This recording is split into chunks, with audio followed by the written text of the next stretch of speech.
Uncle Dan, Yes, sir. we are a species that tells each other stories. We love them. Indeed, we tell each other stories sometimes for amusement, sometimes for other reasons, and I feel like the Bible stories fall under the for other reasons category. They can. They certainly can. A lot of these Bible stories are we are told by them what likes these Bible stories that they are moral lessons, that they provide us with guidance, Yes. that they give us a moral center. Right, a compass, a lodestar. What? So they say. I have not found this to be the case yet. Well, we're searching. We're searching. We haven't quit searching yet. No. So today we continue that search. Yeah, absolutely. And I decided to go to, here's what I did. And this is what's funny to me, because it's not like I Google. Here's what I don't do. I don't Google shittiest stories in the Bible and then find those. Today I Googled. Well, because Google would break. Right. Right. It's too much. It can't handle it. Yeah, it's too much. It's too much information. But what I Googled was most important stories in the Bible, because I knew for a fact that if I did the most important stories in the Bible, none of them would be okay. It's just how this Bible works. Right. Most important stories in the Bible. Okay, I could hazard guesses all day. But Right. You could, but here's the one. So I clicked on one that I didn't actually really know, and I thought I'd just read it and see what was up. Okay. I've heard of it. yeah. But I didn't really know the story very much, and so I thought I would learn it. Yes. And the story is of Joshua. Joshua was a prophet. He came after Moses, Yes. and he became the leader of the Israelites after Moses got beamed up in the last in the previous books. I feel like Joshua was pretty stabby. Stabby, interesting. I didn't get to anything stabby. Okay, I could be wrong. I know that Ben Carson believes he built the pyramids as granaries, but I thought he was stabby. But you're gonna teach us maybe about the pyramids part. Well, no, we're gonna go. So we've left Egypt because Moses took everybody out of there, and we're in the wilderness, headed toward the promised land, where milk and honey will flow. Right. And that is, and that's our end destination. That's the end point. I don't know if we ever get there. It doesn't seem like there's such a place in the world where milk and honey would flow. How would you get that many lion carcasses to make honey just flow like that? That's right. Also, that just sounds like a sticky, shitty mess. But yeah, I guess if you're stuck in a world where you can't eat weasel, milk and honey flowing sounds great. Yeah, I guess that's the pinnacle of deliciousness. That's as good as it gets. So tell me about Joshua. So here's the dealio. Joshua has decided that he is going to invade. Yeah. He's supposed to invade all of the lands. The Lord is going to give the Israelites everything, which we're talking about so much space in this area. There is so much open space. They could just settle in a beautiful spot and live there forever happily. But it's not good enough. They have to go and take somebody else's shit. So that's what the goal of this is. Yeah. Now, Joshua has his eyes on Jericho. And Jericho apparently is a great city, lots of treasures there. They've amassed some wealth. Sure. And Joshua sends some spies to go get the lay of the land. Sure. Okay, gotcha. It's a special place. So he sends these spies out, and the spies go and stay with a hooker, a prostitute. And she's they as you do. I don't know why you wouldn't. Yeah. And so like Samson did. Yeah. Absolutely. Samson totally did that. So Rahab is her name, or actually her official name in the book, because it's written out so many times, is Rahab the prostitute. And Rahab the prostitute houses them. And then word gets out that some Israelites, some strangers, are within the city walls, and the king's like, "Fuck, go, no, you figure out where they are." So they get Rahab, and they're like, Rahab, where are they?" And Rahab shelters them. She hides them on her roof, covers them with wheat. Because that's the best hiding you can do. Sure. Well, you work with what's at hand. You do. So she says, "Oh, you just missed them. They just ran out the walls of the city. Get out there. You could probably catch them if you run quick." So off they go in Scooby-Doo style, and she saves the guys, right. And the guys are like, "Hey, you saved us. Great job. Thanks. What can we do for you?" And she's like, "Hey, we've all heard about your guy and the parting of the Red Seas and the killing of all of the firstborn of Egypt and all of that stuff. So we're pretty scared of you guys. Just if you happen to massacre every human being in this city, hey, how about you don't massacre my family?" So Rahab tells the king, "Oh, you know what? You just missed them. They just escaped through the walls of the city. If you guys rush after them, you can just get them." And then she runs back to them and she says, "Hey, fellas, listen, all of us have heard about you Israelites and the whole killing all of the firstborn sons in Egypt and parting the Red Seas. So we're duly afraid of you." Yes. So now hold on. Is this pre-wandering for 40 years or post? This is post. Okay, so we heard your badasses, but you have a terrible sense of direction. Yeah, exactly. Right. You guys have been wandering in a circle in a 10-mile radius for 40 years. So you awesome rolled an at 18. You rolled an 18 on magic and a 3 on compass. That's Got right. It. Okay, that's right. Little Dungeons and Dragons fun for our friends. Boom, baby. That'll do it. Yeah. We're opening up to a whole new segment with that one. Anyway, it's our own Bible. Yeah. So she says, "Hey, look." They're like, "Great, thanks. You saved us. What can we do for you?" She's like, "You're gonna look. I don't know what you guys are up to, but on the off chance that you're going to murder everyone in this whole city, no spoilers. Just don't kill me and my fam. How about that?" And they go, "Deal." Seems fair. She warned them. She did. Yeah. So off they skedaddle, and they bring back sort of word to Joshua, who decides, okay, cool, we're going to go to Jericho. Make a big wooden horse. Right? Is that the story?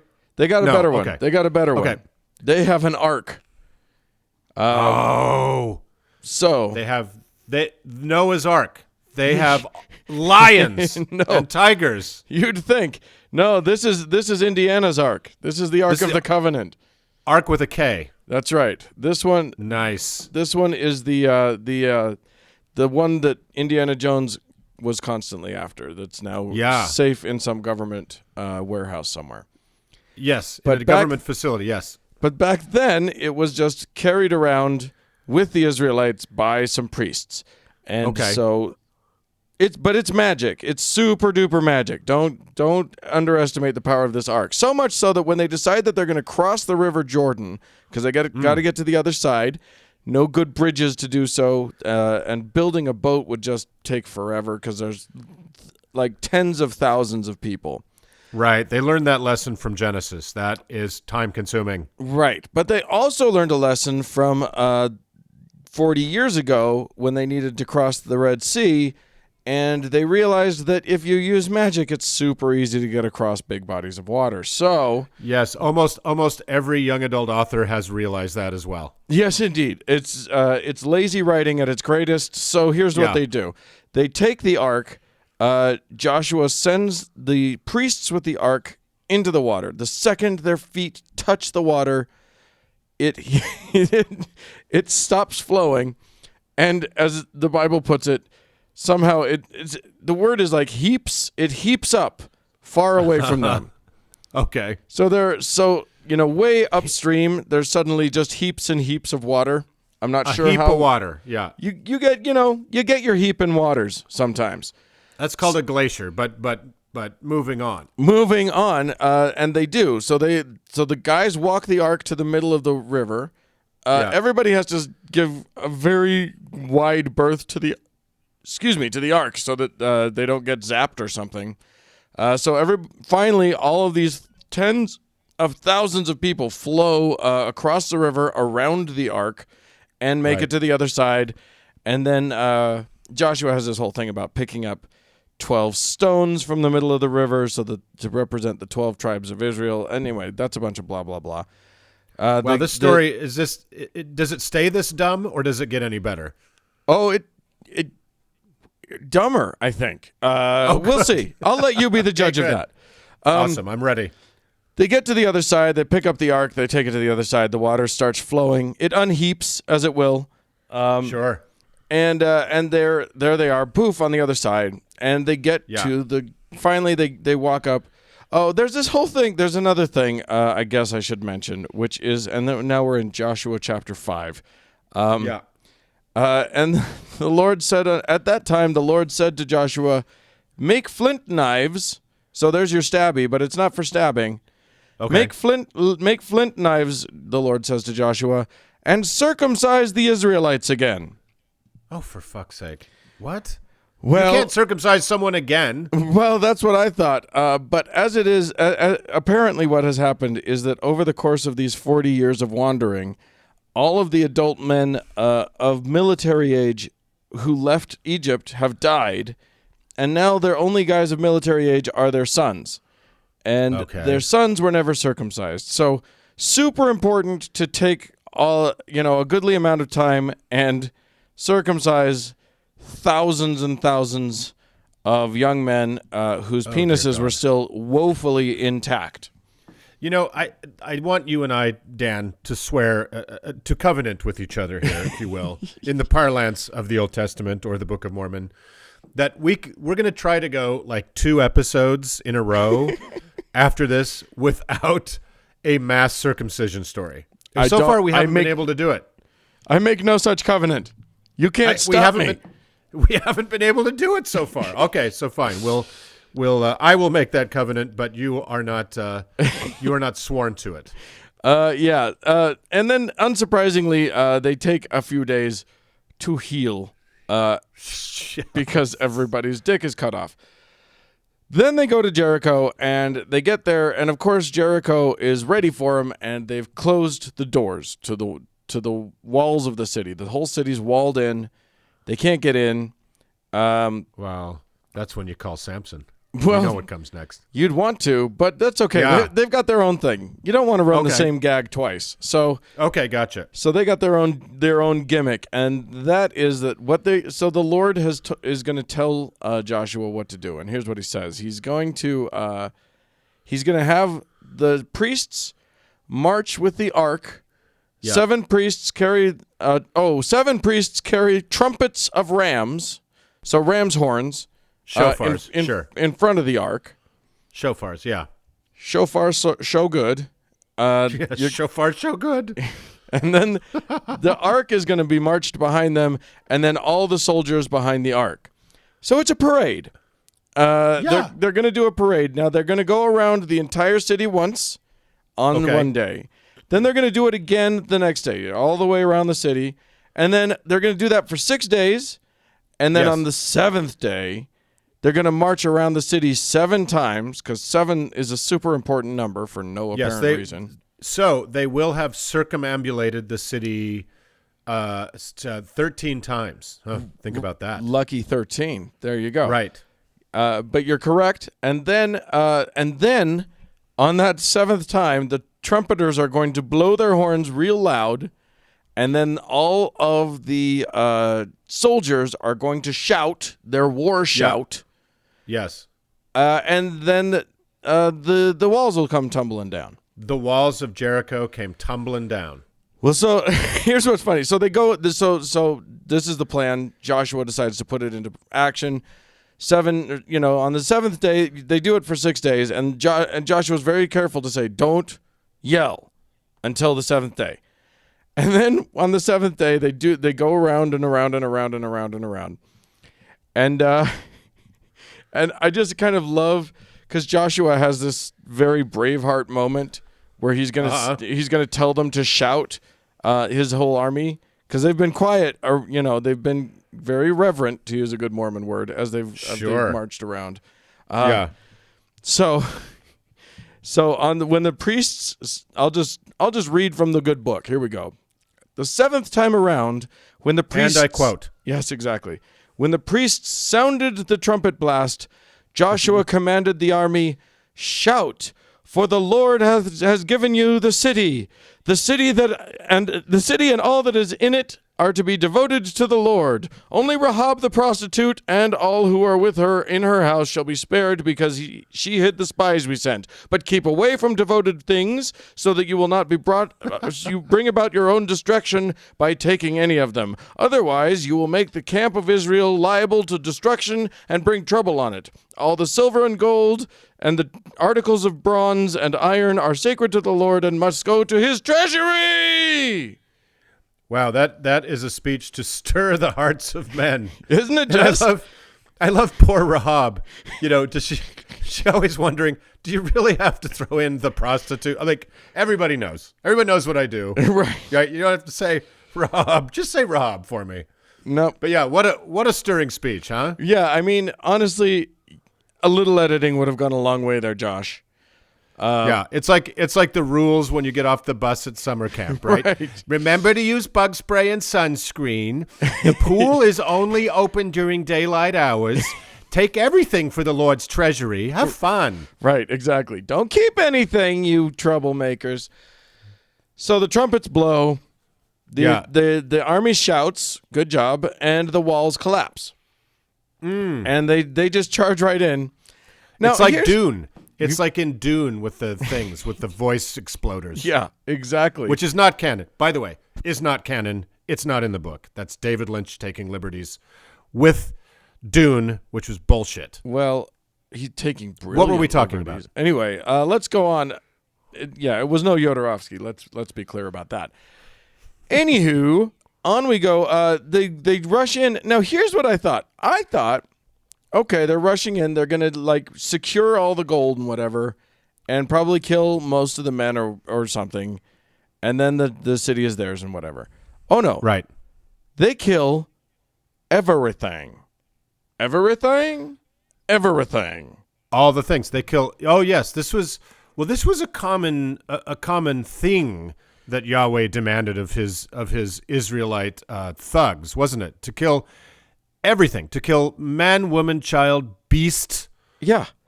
Your ferns. Yeah. Whatever presented itself as alive was to be destroyed because why? Because this is a crazy book. Because Literally, what did donkeys do? What did cats do? You know what's funny? What did chickens do? You mentioned donkeys. It mentions donkeys. Sure. This is literally verse 21 in chapter 6 of this. Verse 21 says, "They devoted the city to the Lord," and apparently this is how you do that, "and destroyed with the sword every living thing in it, men and women, young and old, cattle, sheep, and donkeys." Why? Okay, this is a look. Bible times, people were if you weren't the king, you were shit poor, right? You were shit poor.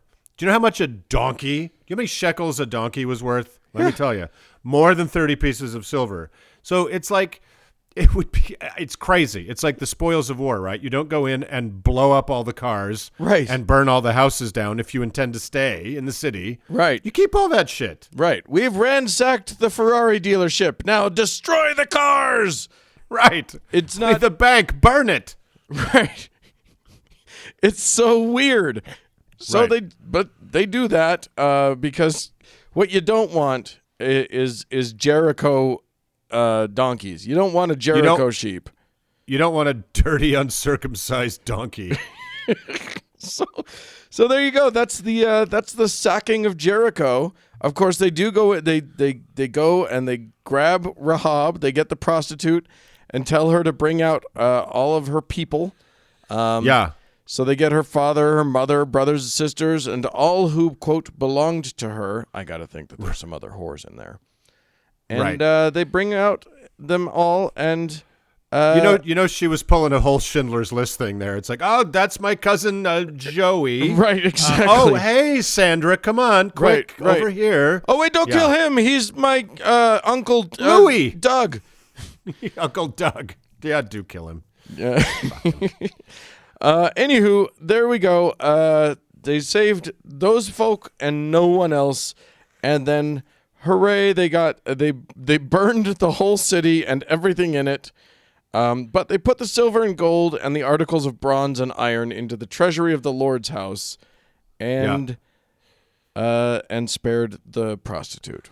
Well, I think that is the morality. Like, we always look for, the kernel of good, right thinking in these stories. And clearly the moral of this story is kill everyone but the prostitute, right? Save the hooker. I think that's Let's move on. That's the there you go. Bible stories, save the hooker. Moving on. All you need to know. Let's move on.